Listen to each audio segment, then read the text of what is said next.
Olá, meu amigo, minha amiga que atua no terceiro setor.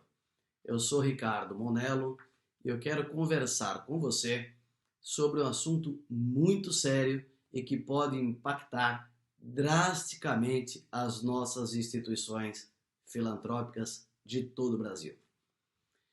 Eu quero conversar com você agora sobre a proposta de emenda constitucional chamada a PEC paralela ou a PEC 133 de 2019.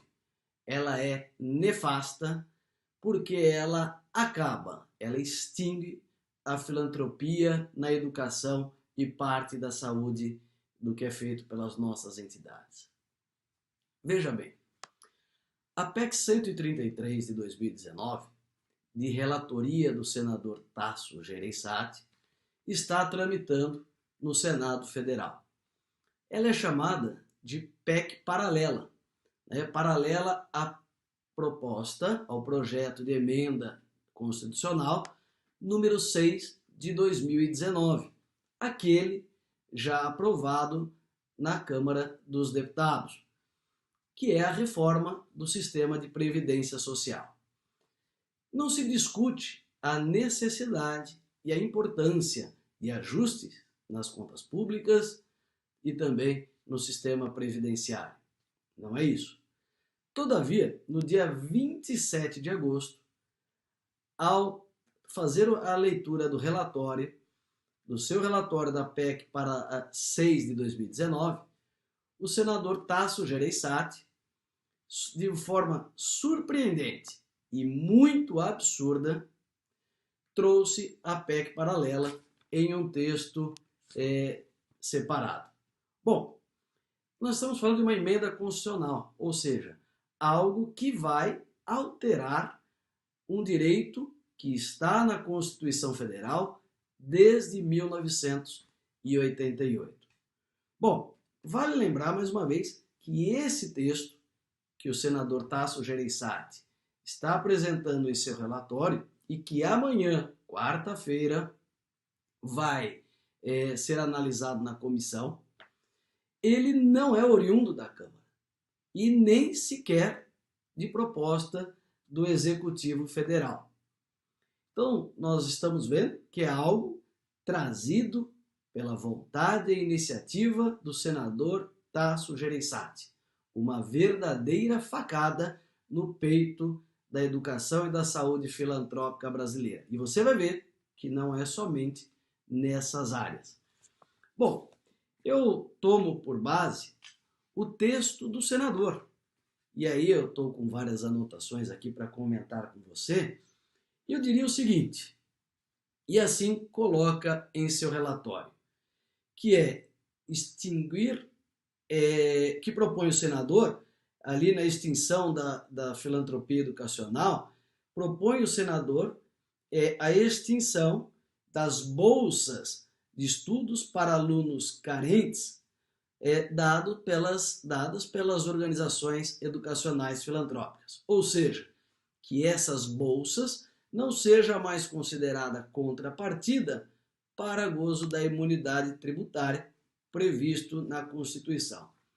E de modo, na minha opinião, vergonhoso, coloca em seu relatório, abre aspas, trata-se de revisão das renúncias para as entidades filantrópicas que oferecem pouca contrapartida à sociedade.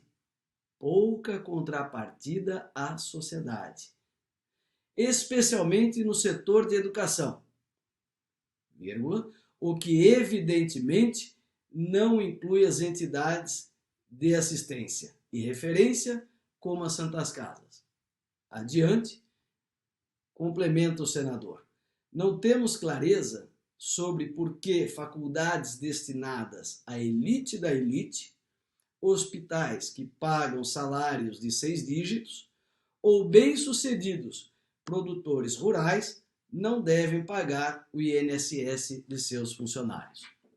Então, de plano, nós percebemos um profundo desconhecimento das informações, do ordenamento jurídico constitucional e também legal, e um absurdo desconhecimento de como funciona o setor filantrópico brasileiro. Veja, não é verdade que não há clareza sobre as concessões. Tudo é publicizado pelas entidades e pelo Estado, pelos órgãos de controle. Não é verdade que as faculdades são destinadas à elite das elites, porque há critérios para a concessão. Hospitais que pagam bem, ou qualquer empresa que paga bem, isso nós temos exemplos, inclusive no próprio Senado Federal e nos demais órgãos públicos, o que é pagar bem. E ainda, quando nós dissemos, ele diz aqui, pouca contrapartida, mostra realmente uma pequena compreensão da quantidade e dessas bolsas. Bom, o que nós temos hoje em termos de legislação, de imunidade na Constituição? Então nós temos ali o seguinte, no artigo 195, parágrafo 7º, você que acompanha o nosso trabalho há mais de 30 anos e que vê, tanto eu, meu pai, professor Sérgio Monello, toda a equipe da Monello Advogados, do Grupo Aldisa, ali nós sempre enfatizamos, não é uma imunidade qualquer. Mas eu vou ler aqui mais uma vez para conversarmos. Estabelece o parágrafo 7º do artigo 195. São isentas de contribuição para a Seguridade Social as entidades beneficentes de assistência social que atendam às exigências estabelecidas em lei. Veja, então o Supremo já pacificou que é uma imunidade onde está escrita isenção e que as entidades de assistência social são aquelas que a lei assim estabelecer. Hoje nós temos uma lei e temos outro projeto de lei complementar em andamento. Mas de uma forma muito equivocada, propõe o senhor senador Tasso Gereissati a seguinte redação. Vejamos. Não são devidas contribuições para a Seguridade Social por entidades beneficentes certificadas pela União que prestem, na forma da lei complementar, serviços na área de assistência social e saúde sem exigência de contraprestação do usuário. Portanto, como vocês podem perceber, ele descaracteriza o direito da imunidade, tratando como um simples não pagamento, uma não cobrança, mas pior, acaba com a imunidade do setor educacional filantrópico. Ou seja, ele acaba com a educação filantrópica e com as bolsas, milhares de bolsas que vão da educação básica ao ensino superior. Veja, mais ainda adiante, assim se posiciona. A cobrança dessas entidades será gradual para as entidades de educação e saúde que tenham capacidade financeira. Ou seja, aquele que se organiza, aquele que cresce, que devemos investir, como vejamos em outros países, Harvard, MIT, Imperial, McGill, entre tantas outras que são incentivadas, no Brasil seria mais um retrocesso esse desincentivo, principalmente para quem não tem finalidades lucrativas. Então veja, é um profundo desconhecimento do senador, do setor e a utilização de informações, em meu entendimento, indevidas. Vamos adiante. E a Constituição Federal? A Constituição Federal, ela é a nossa carta magna. E ela não trata para nós, para o nosso sistema, as entidades beneficentes, as filantrópicas, de renúncia fiscal, como faz crer ali em seu relatório o senador Tasso Gereissati. Ou seja, o artigo 195, parágrafo 7º, é cristalino a natureza da imunidade tributária. E assim está pacificado pelo Supremo Tribunal Federal. E o que isso se diferencia das renúncias? As renúncias, O governo, o Estado tem o direito de cobrar, de exigir, mas ele cria uma isenção, um benefício fiscal. No nosso caso, a imunidade é uma vedação ao poder de instituir a tributação. E por que fez isso o Constituinte em 1988? Porque por trás de uma análise sistêmica da Constituição, lá dos princípios da República, dos direitos da pessoa humana, dos princípios de dignidade, solidariedade e assistência, com direitos sociais, entre outros tantos, para se dar efetividade, precisa apoio, precisa viabilizar, entre outros, como tantos outros países, não onerando tributariamente. Então, eu desonero, eu dou imunidade enquanto Estado para essas entidades, para que elas funcionem melhor e façam aquilo que o Estado não consegue fazer, não consegue fazer bem feito e não consegue chegar onde está. E é essa a história da filantropia brasileira. A educação, a saúde e a assistência chegou antes que o próprio fortalecimento do Estado, antes do próprio regime jurídico constitucional.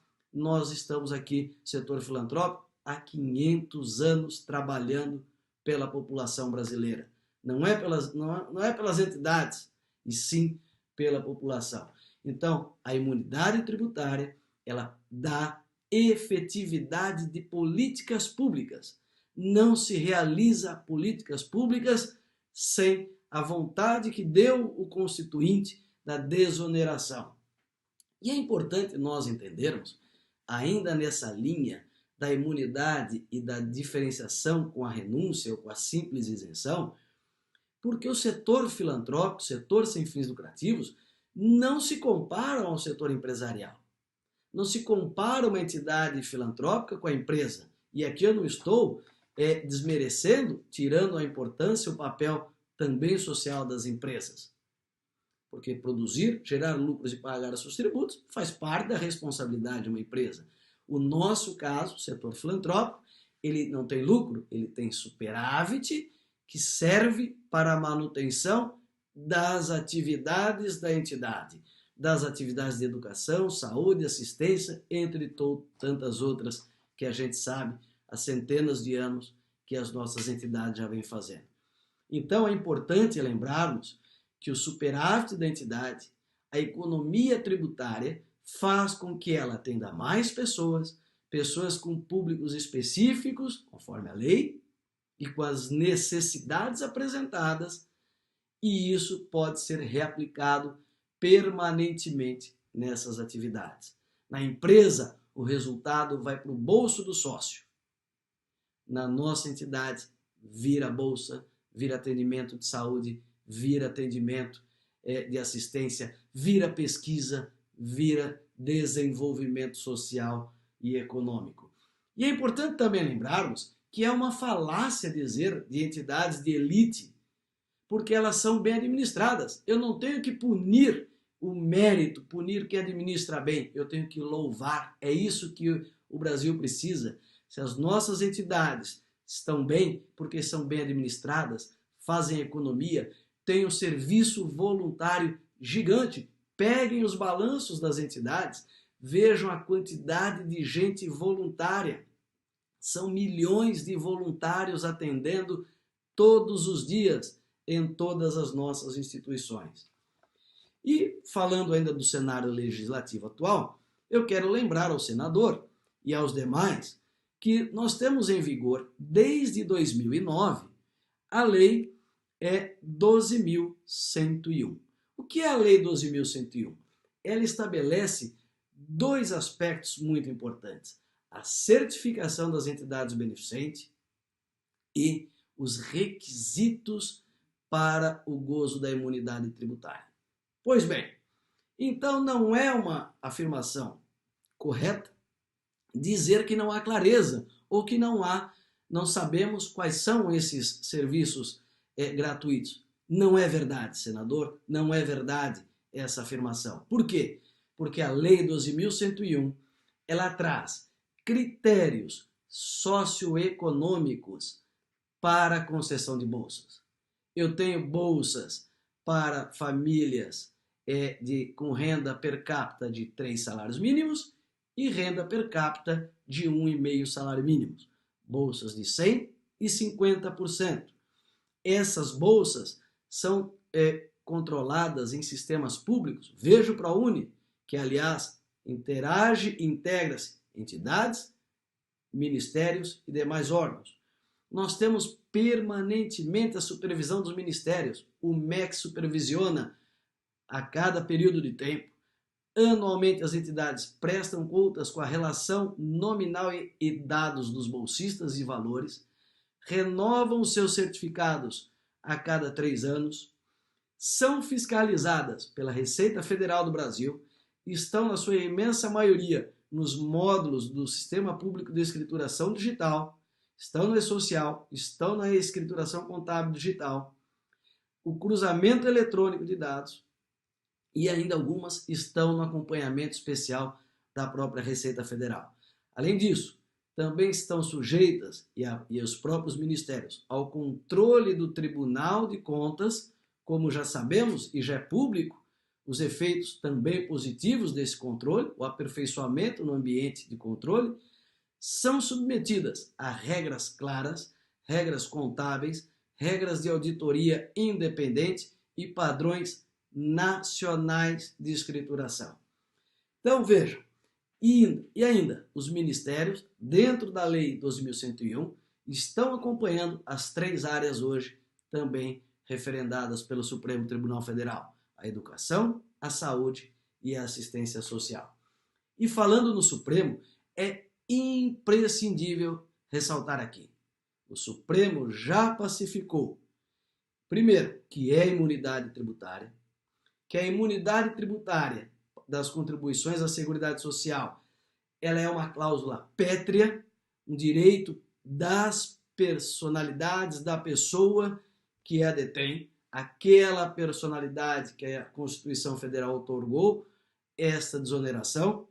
E, por fim, também temos que a gratuidade não é o que condiciona a entidade ser qualificada como beneficente. Ainda assim, o setor filantrópico, amadurecido, extremamente desenvolvido no Brasil, com boas práticas, com governança, com conformidade, compliance, concede bolsas e demais atendimentos ao longo desses anos todos.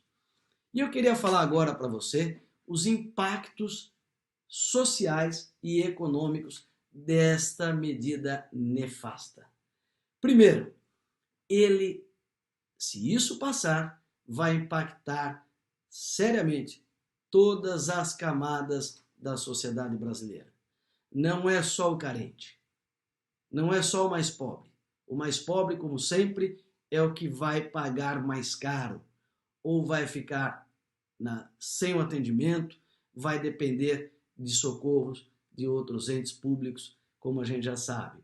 Mas, quando eu falo da educação, a educação filantrópica atende o pobre, atende o carente, mas atende a combalida classe média brasileira que já não suporta também a carga tributária, muito menos um aumento de custo. As entidades, se tiverem a perda da imunidade tributária, elas, ao sobrecarregar a educação, recursos muitas vezes que são gerados da educação, financiam a saúde, financiam a assistência.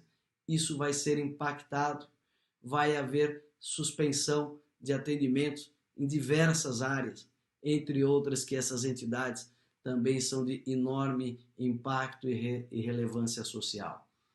Ao falar das bolsas, eu queria chamar a atenção que não é somente bolsa A ou B, gente.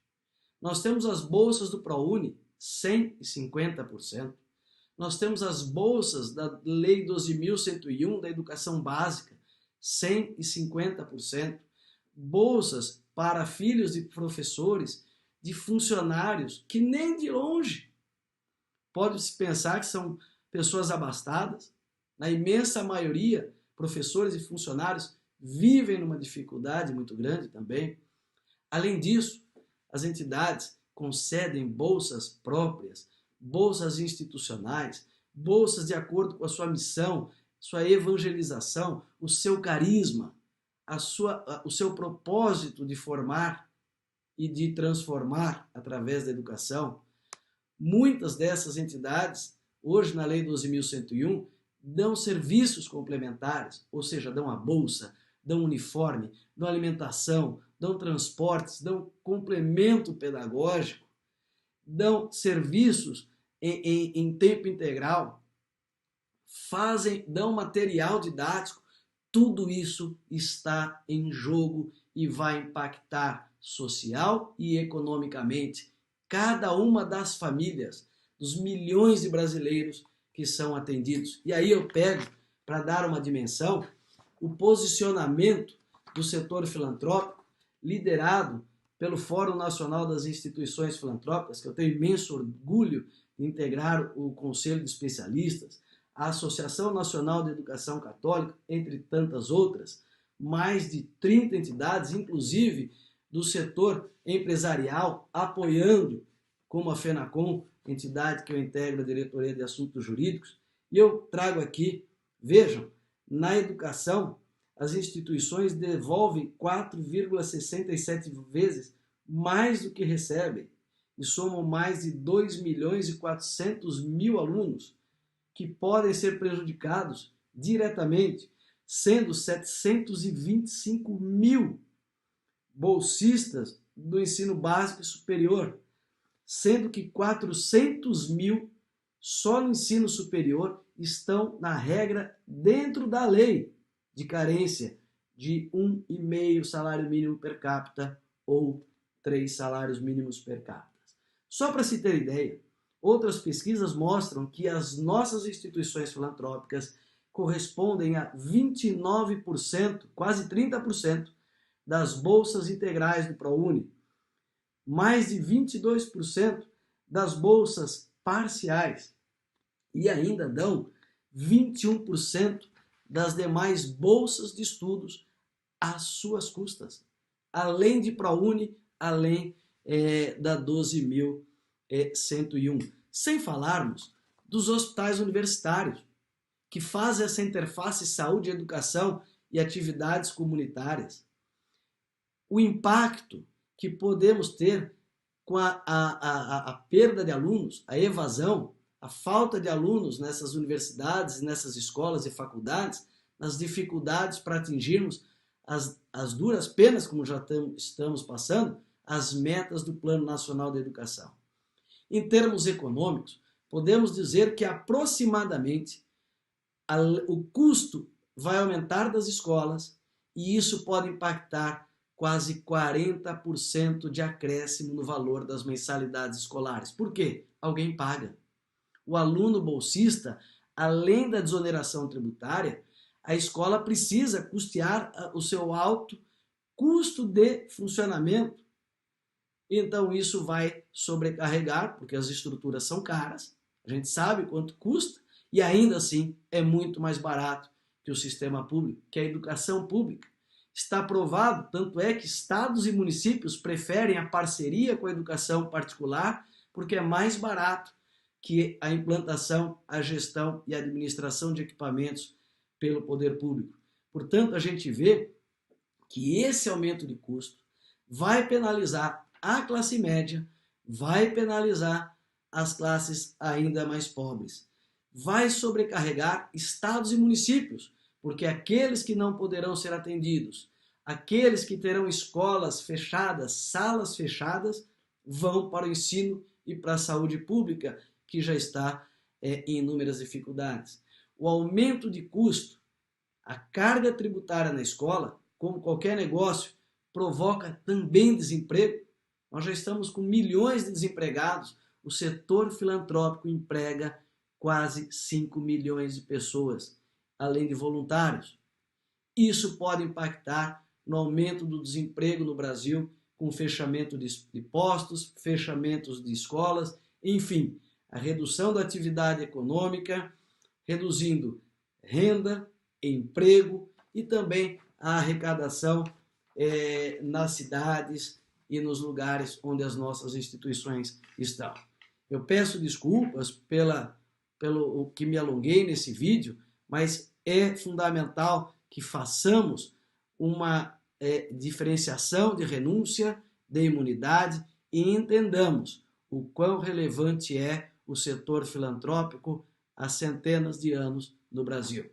E aí, qual é a minha recomendação para você, cidadão brasileiro, você que tem um filho, uma filha, você que estuda numa escola filantrópica?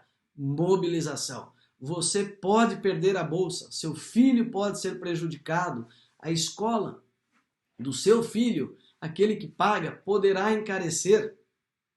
E isso a gente não tem como evitar, porque é aumento real de custos. Então, o ideal, senhor senador Tasso Gereissati, demais senadores, senhores parlamentares, não mexam na Constituição Federal. Deixem como está. A lei complementar, nós já temos lei, projeto de lei complementar em tramitação, em avançado processo de negociação, inclusive na Casa Civil, para regulamentar, deixar ainda mais claro e melhor otimizado o setor filantrópico. Entendemos que as emendas que foram apresentadas, algumas pioram a situação, outras que tentaram ajudar criam outros problemas. Portanto, a melhor emenda é supressão da proposta do senador Tasso Gereissati. Portanto, gente, apoie as entidades de defesa, as entidades de representação do setor, principalmente de saúde e educação filantrópica. Envolva a sua comunidade, movimente o seu prefeito, o seu governador, o seu deputado, os seus vereadores, para que façam pressão, porque senão isso vai estourar nos municípios e na comunidade local. Por fim, vamos preservar o que funciona bem, o Brasil que dá certo, que é a educação, a saúde e a assistência social filantrópica. Se você quiser saber mais, acesse as nossas redes sociais, visite o Grupo Aldisa, visite a página da Monello Advogados e fale conosco. Confiamos em vocês e desejamos um Brasil melhor para todo mundo. Muito obrigado.